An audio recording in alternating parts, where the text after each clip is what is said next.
ఇరాన్కు America president Donald ట్రంప్కు మధ్య మాటల యుద్ధం ఎక్కడా తగ్గడం లేదు. ఇరాన్లో జరుగుతున్నటువంటి నిరసనలను అక్కడి ఖమేనీ ప్రభుత్వం ఉక్కుపాదంతో అణిచివేయడంతో అక్కడ మృతుల సంఖ్య విపరీతంగా పెరిగిపోతోంది. దీంతో ట్రంప్ జోక్యం చేసుకొని నిరసనకారులపై కఠిన చర్యలు తీసుకున్నా లేదా ఉరిశిక్షలు విధించినప్పటికీ వెంటనే ఇరాన్పైకి తన సైనికులను పంపిస్తానని హెచ్చరించాడు. దీనికి ఇరాన్ కూడా ట్రంప్కు గట్టి కౌంటర్ ఇచ్చింది. 2024లో అమెరికా ప్రెసిడెన్షియల్ పోల్స్కు సంబంధించి ట్రంప్ ఎన్నికల్లో ప్రచారంలో ఉన్నప్పుడు ఒక వ్యక్తి ట్రంప్ను అతి సమీపం నుండి కాల్చి చంపడానికి ప్రయత్నించాడు. అయితే బుల్లెట్ ట్రంప్ చెవి దగ్గర నుండి వాయువేగంతో దూసుకుపోవడంతో ట్రంప్ చెవి నుండి రక్తం కారడం, భద్రతా సిబ్బంది అప్రమత్తమై ట్రంప్కు రక్షణ కవచంగా నిలుచుకొని ఆసుపత్రికి తరలించడం జరిగిపోయింది. దాని ఉదాహరణగా తీసుకున్నటువంటి ఇరాన్ ట్రంప్ను ఉద్దేశించి ఈసారి బుల్లెట్ మిస్ కాదని వెటకారం చేస్తూ ఇరాన్ ప్రభుత్వం టీవీలో ఆ వీడియో క్లిప్ను దినమంతా ప్లే చేసింది. మా జోలికి వస్తే నీ అంతు చూస్తామంటోంది. తాజా ఇరాన్ బెదిరింపులకు సంబంధించి మరింత సమాచారం ఇప్పుడు చూద్దాం.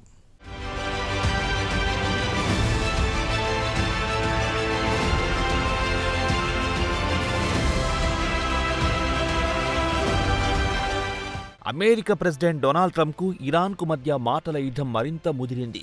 ఇక ఇరాన్లో అక్కడి ప్రజలు ఖమేనీ ప్రభుత్వం పట్ల తీవ్ర ఆగ్రహంతో ఉన్నారు. మత ఛాందసవాదుల పాలనలో స్వేచ్ఛ లేదు. మరోవైపు నిత్యావసర ధరలు విపరీతంగా పెరిగిపోయాయి. ద్రవ్యోల్బణం 52% ఎగబాకింది. దీంతో సామాన్యుడి రోజువారీ అవసరాలు తీరడం లేదు. ఇక మరోపక్క వ్యాపారులు కూడా ప్రభుత్వం పట్ల సంతృప్తిగా లేరు. ఇరాన్పై అమెరికాతో పాటు పాశ్చాత్య దేశాలు ఆర్థికపరమైన ఆంక్షలు విధించడంతో ఇరాన్ ఆర్థికంగా తీవ్ర ఇబ్బందులు ఎదుర్కొంటోంది. దీంతో ఇరాన్ ఇతర దేశాలతో వాణిజ్యపరమైన లావాదేవీలు కొనసాగించలేకపోతోంది. ఇరాన్ కరెన్సీ దారుణంగా పడిపోయింది. డాలర్ మారకంతో ఏకంగా 14 లక్షల రియల్కు దిగొచ్చింది. దీంతో ఇరాన్ కరెన్సీ రియాల్ చిత్తు కాగితంతో సమానమయ్యింది. దీంతో గతేడాది డిసెంబర్ 28న టెహరాన్లో వ్యాపారులు ప్రభుత్వానికి వ్యతిరేకంగా నిరసన ప్రారంభించారు. ఆ నిరసనలు కాస్త తీవ్ర రూపం దాల్చడంతో దేశంలో సామాన్యుడు కూడా ఈ నిరసనలో పాల్గొన్నాడు. 1979లో ఇరాన్ షా రెజా పహ్లావీని గద్దెదించడానికి జరిగిన ఉద్యమంతో ఈ ఉద్యమాన్ని పోల్చుతున్నారు.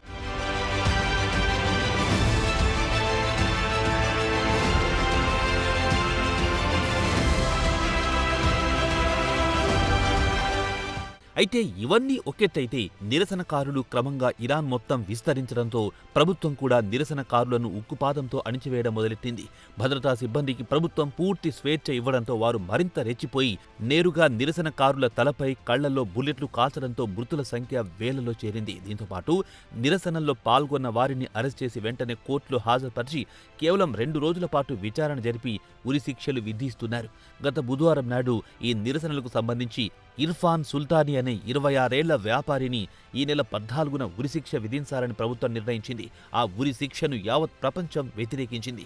ఇరాన్ ప్రభుత్వానికి దాదాపు ప్రతి దేశం నిరసన వ్యక్తం చేసింది. అయితే ట్రంప్ మాత్రం ఒక అడుగు ముందుకేసి ఉరిశిక్షను నిలిపివేయాలని, లేదంటే ఇరాన్లో వెంటనే మిలిటరీ పంపించి మీ అంతు చూస్తామని వార్నింగ్ ఇచ్చాడు. దీంతో ఇరాన్ విదేశాంగ మంత్రి అమెరికా విదేశాంగ మంత్రికి ఫోన్ చేసి తమ ప్రభుత్వం ఎవరినీ ఉరితీయడం లేదని హామీ ఇచ్చారు. దీంతో ట్రంప్ కూడా కాస్త వెనక్కి తగ్గారు. మిలిటరీని పంపించే ప్రతిపాదనను తాత్కాలికంగా విరమించాడు.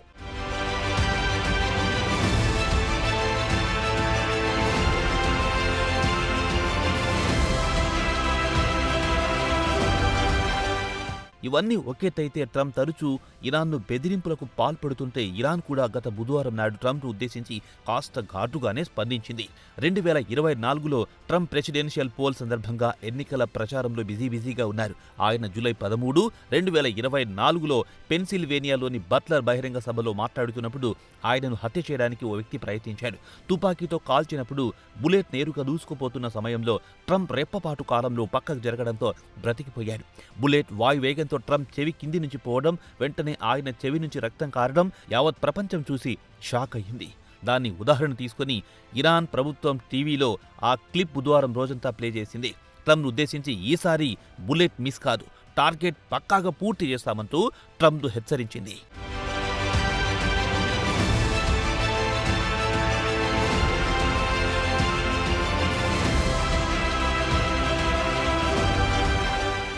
ఇదిలా ఉండగా ట్రంప్ను చంపుతామంటూ ఇరాన్ హెచ్చరించడం ఇదే మొదటిసారి కాదు. గతంలో కూడా ఇరాన్ ట్రంప్ను చంపుతామని హెచ్చరించింది. 2021లో Iran supreme leader Ayatollah Ali Khamenei కార్యాలయం ట్రంప్ యుద్ధ విమానం నీడలో గోల్ఫ్ ఆడుతున్న ఫోటోను విడుదల చేసింది.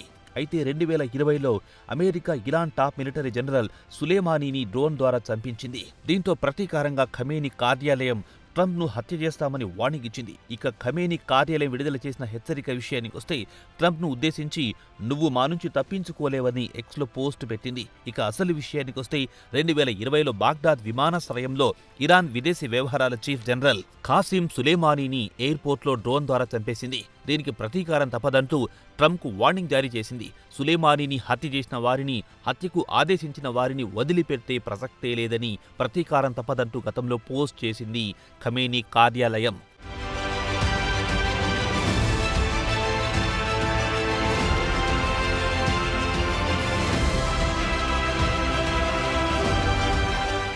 ఇక 2022లో ఇరాన్కు చెందిన Islamic revolutionary guard corps Trump జాతీయ సలహాదారుడు జాన్ బోల్టన్ను హత్య చేయడానికి కుట్రలు పన్నుతోందని అమెరికా ఆరోపించింది.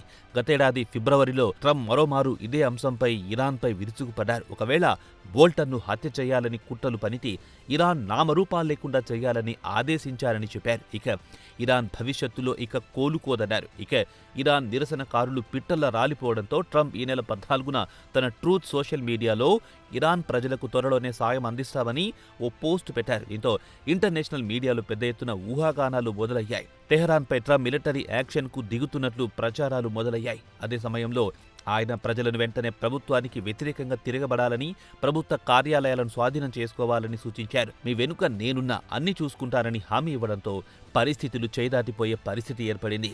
ఖమేనీ ప్రభుత్వం భారీ మూల్యాన్ని చెల్లించుకోవాల్సిందేనని ట్రంప్ వార్నింగ్ ఇచ్చాడు.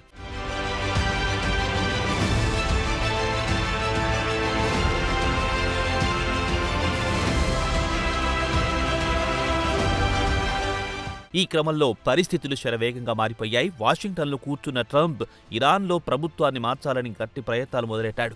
వైట్ హౌస్ ప్రతినిధి స్టీవ్ విట్కాఫ్ రహస్యంగా ప్రవాసంలో ఉన్న ఇరానియన్ క్రౌన్ ప్రిన్స్ రెజా పహలావితో భేటీ అయ్యారు. ఇరాన్లో జరుగుతున్న నిరసనలు, ప్రభుత్వ మార్పిడి గురించి చర్చించారన్న వార్తలొచ్చాయి. అయితే పహ్లావి మాత్రం విట్కాఫ్తో తాను సమావేశం కాలేదని తర్వాత వివరణ ఇచ్చారు. అయితే ట్రంప్ సహచరుడు లిండ్సే గ్రహంతో భేటీ అయినట్లు ఆయన వీడియోను విడుదల చేశారు. ఇక ఇరాన్ మాత్రం తమ ప్రభుత్వాన్ని కూల్చడానికి అమెరికాతో పాటు ఇజ్రాయెల్ కుట్రలు పన్నుతోందని, నిరసన వెనుక ట్రంప్, నెతన్యాహు హస్తముందని ఆరోపించింది.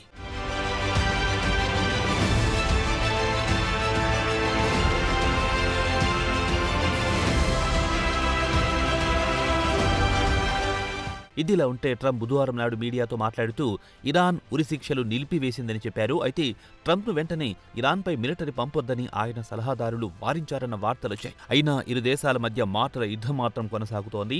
ఇరాన్ ట్రంప్ అంతు చూస్తామని హెచ్చరిస్తే, ట్రంప్ అరెస్టు చేసిన నిరసనకారులను ఉరితీస్తే మిలిటరీని దించుతారని బెదిరిస్తున్నాడు. మరి ఈ మాటల యుద్ధం ఎంతవరకు కొనసాగుతుందో ప్రభుత్వానికి సస్పెన్స్గా మారిపోయింది.